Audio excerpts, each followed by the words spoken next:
रे ना जाने कौन हम कैनी करमवा जे हमरा मिल गईले ऐसन सजनमा।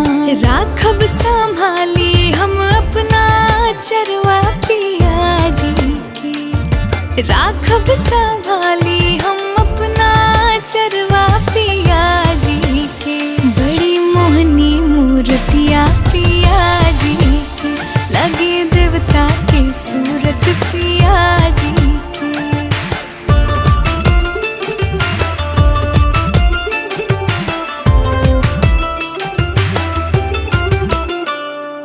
पूछेला लोग कौन मंदिर गई रहलू, पावेला कौनो व्रत कैले रहलू।